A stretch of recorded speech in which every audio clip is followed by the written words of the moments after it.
BEd BSc part fest online classes में आपका स्वागत है। अपन अध्ययन कर रहे हैं अपर्दन चक्र।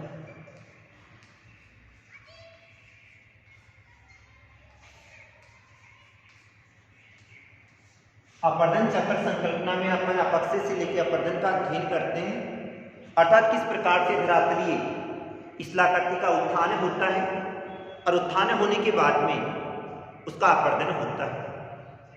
उत्थान की क्रिया का अध्ययन करें तो उत्थान की जो क्रिया होती है वो अंतर्जात बलों के कारण से होती है, जबकि जो अपर्दन की क्रिया है वो किसके कारण से होती है? बहिर्जात प्रक्रमों के कारण से होती है। अर्थात सबसे पहले धरातलीय भाग में या तो वलन की क्रिया होती है या फिर भ्रंश की क्रिया होती है और आंतरिक भाग से बल कार्य करता है। आंतरिक भाग से जो बल कार्य करता है उसके कारण से धरातलीय भाग ऊपर उठता है और उसके बाद में उसमें बहिर्जात प्रक्रम कार्य करते हैं। अर्थात वहां पे जल कार्य करता है, वायु कार्य करती है, बर्फ कार्य करती है और उसके कारण से एक ऊपर उठा हुआ स्थलखंड एक समतल मैदान के रूप में बदल जाता है। पिछले वीडियो में अपन ने डेविस के अपर्दन चक्र का अध्ययन किया था। आज अपन बात करेंगे पैंक के अपर्दन चक्र।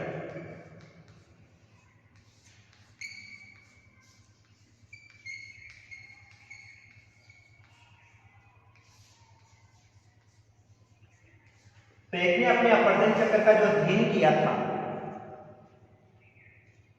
वो जर्मन भाषा में लिखा था और इनका जो अपर्दन चक्र है वो मॉर्फोलॉजिकल सिस्टम पर आधारित है।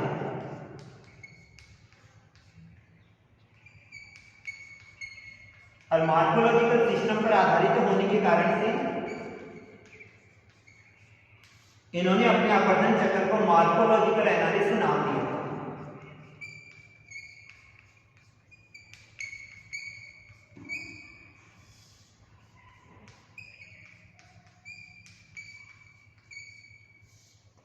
पैक ने अपना अपर्दन चक्र जर्मन भाषा में लिखा था और जब इन्होंने अपना अपर्दन चक्र जर्मन भाषा में लिखा तो इनका जो सिद्धांत है वो किस पर आधारित है? मॉर्फोलॉजिकल सिस्टम पर आधारित है। मॉर्फोलॉजिकल सिस्टम का मतलब होता है इन्होंने उत्थान और अपर्दन दोनों के बीच समय की अवस्था का अध्ययन किया था। इसी कारण से इनके अपर्दन चक्र को क्या नाम दिया जाता है? मॉर्फोलॉजिकल एनालिसिस नाम दिया जाता है।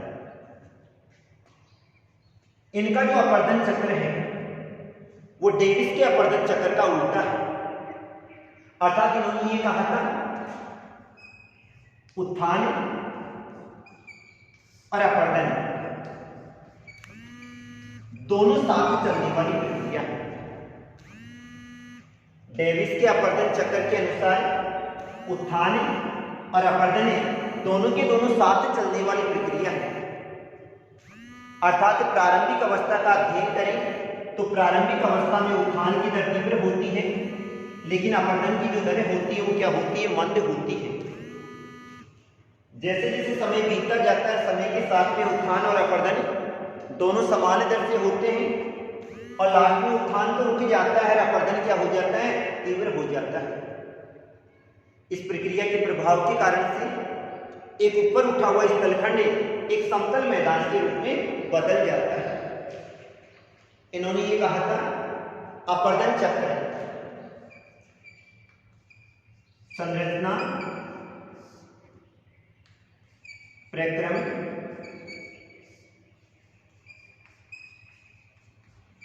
और अवस्था का प्रतिफलन नहीं है, जबकि जो अपर्दन चक्र है वो उत्थान दर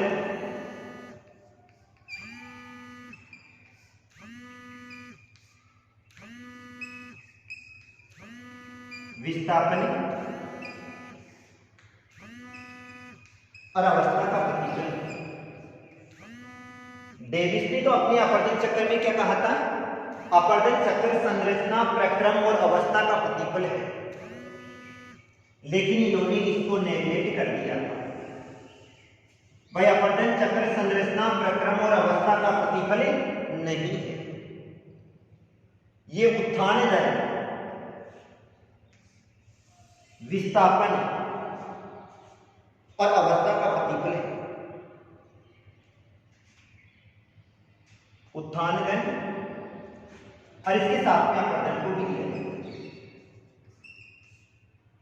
अर्थात सबसे पहले कोई भी स्थलखंड ऊपर उठता है, अर्थात उसका क्या होता है, उत्थान होता है। इसके बाद में उसका विस्थापन होना प्रारंभ हो जाता है, और जैसे जैसे अपवर्तन होगा कटाव लगेगा, और कटाव लगने के कारण से वो अपने स्थान से विस्थापित हो जाता है। अर्थात वही कंकड़ पत्थर के टुकड़े जो अपने स्थान से कटते हैं वो दूसरे स्थान पर जाकर क्या हो जाते हैं, जमा हो जाते हैं। तो पेक ने अपने अपवर्तन चक्र में ये कहा था, भौगोलिक जो संरचनाएं हैं वो संरचना, प्रक्रम और अवस्था का प्रतिफल न होकर उत्थान, दर, विस्थापन और अपवर्तन का प्रतिफल है, जिसके कारण से एक ऊपर उठा हुआ स्थलखंड एक समतल मैदान के रूप में बदल जाता है। इन्होंने अपने अपवर्तन चक्र को चक्र नहीं माना और इन्होंने प्राइमारम नाम दिया। पेक ने डेविस के समान अपने अपवर्तन चक्र को चक्र नहीं माना था, जबकि क्या नाम दिया था, प्राइमारम का नाम दिया था।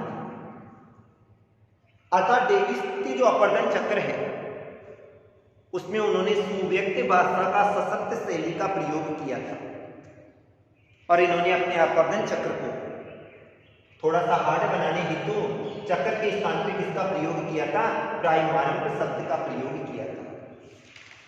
इनके अनुसार स्थल रूपों के विकास में समय की भूमिका नहीं होती है। समय की भूमिका का मतलब होता है, आज अगर हिमालय पर्वतीय क्षेत्र का अध्ययन करें तो आज भी हिमालय पर्वतीय क्षेत्र ऊपर उठ रहा है, अर्थात उसमें समय की ये भूमिका नहीं होती है भाई उत्थान होगा तो उत्थान ही होगा, अपवर्तन चालू नहीं होगा। जबकि इन्होंने ये कहा था उत्थान और अपवर्तन दोनों के दोनों साथ चलने वाली प्रक्रिया है। पेक के सिद्धांत के अनुसार स्थल रूपों के विकास में समय की भूमिका नहीं होती है। प्रारंभिक अवस्था का अध्ययन करें तो प्रारंभिक अवस्था में उत्थान तीव्र गति से होता है, इसके बाद में अपवर्तन धीमी गति से होता है। प्रारंभिक अवस्था में उत्थान तीव्र गति से होगा, अपवर्तन धीमी गति से होगा, लेकिन समय के साथ में जैसे जैसे समय बीतता जाएगा उत्थान और अपवर्तन दोनों की दर क्या होती जाएगी, समान होती जाएगी। और अंतिम अवस्था का अध्ययन करें तो उत्थान न के बराबर होगा, अर्थात मंद गति से होगा, लेकिन अपवर्तन की दर क्या हो जाएगी, तीव्र हो जाएगी। इन्होंने डेविस की अवस्था संकल्पना को भी नहीं माना था, और अवस्था संकल्पना के स्थान पर यानी डेविस ने तो क्या किया था, अवस्था शब्द का प्रयोग किया था समय के लिए, लेकिन इसने किसका प्रयोग किया था, पेक ने एंटीवक्लुम शब्द का प्रयोग किया था। डेविस और पेक के अपवर्तन चक्र के अनुसार डेविस ने समय के लिए अवस्था शब्द का प्रयोग किया था, लेकिन पेक ने अवस्था शब्द के स्थान पर एंटीवक्लुम शब्द का प्रयोग किया था। इस आधार पर इन्होंने अपने अपवर्तन चक्र को 3 अवस्थाओं में बांटा था। 1 नंबर आप स्थिति एंटीवक्लुम,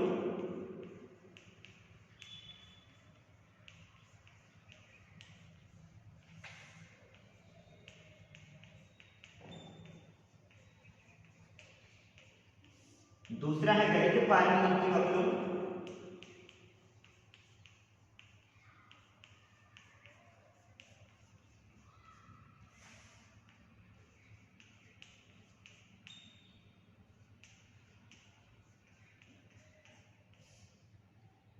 और तीसरा आता है आप स्थिति एंटीवक्लुम।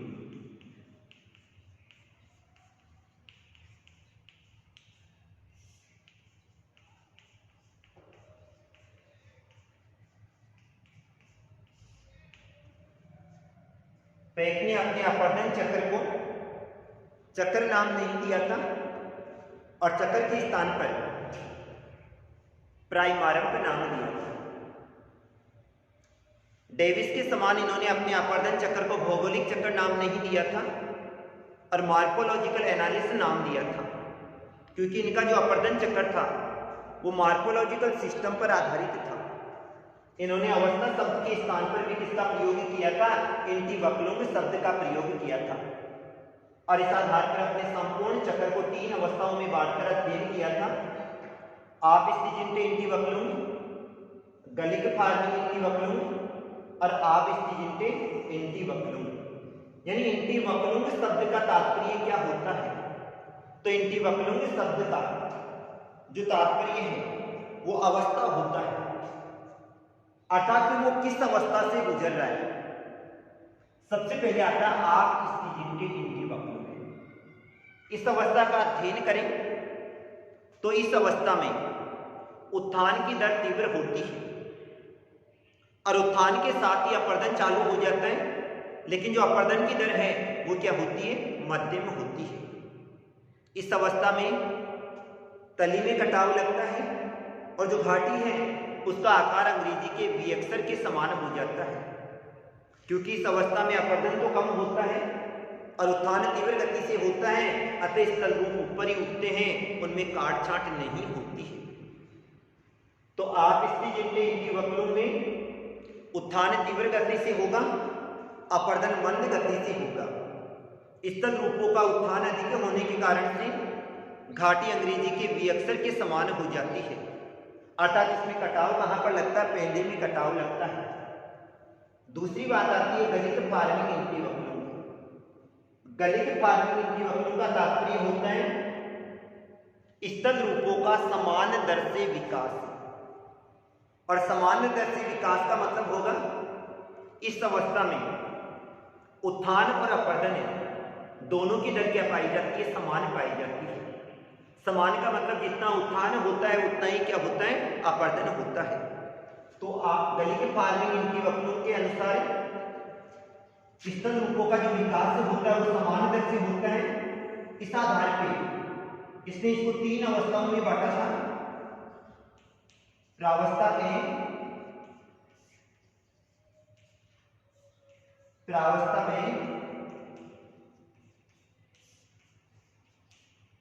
और प्रावस्था से।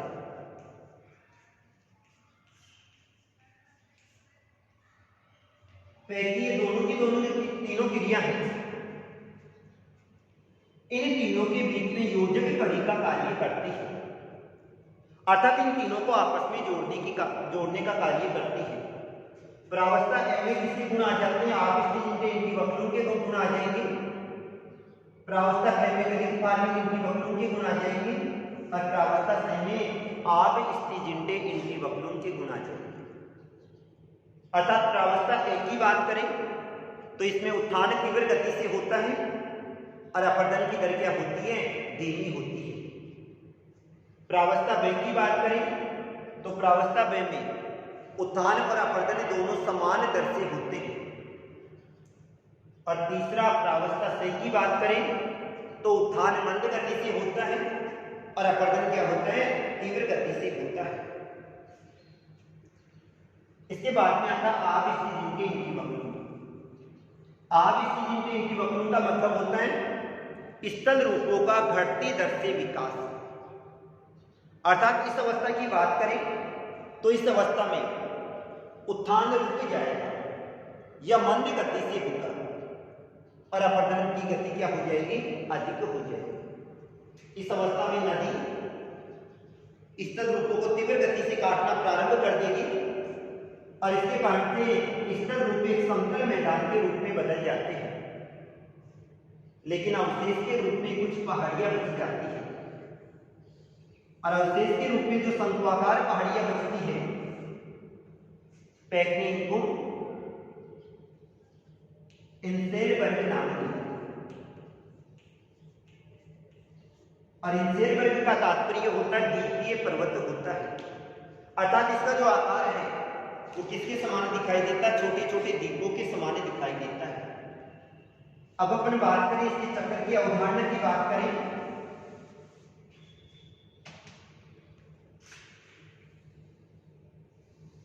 तो पेक ने अपने आवर्धन चक्र को 3 अवस्थाओं में बांटकर अध्ययन किया।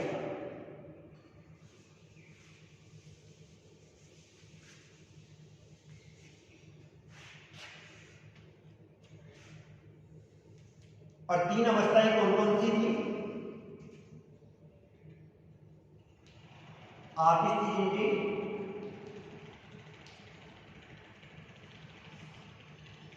एंटीवक्लूम। दूसरी जो अवस्था थी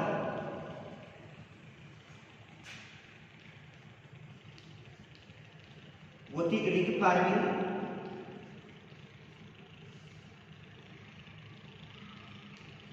एंटीवक्लूम। और तीसरी थी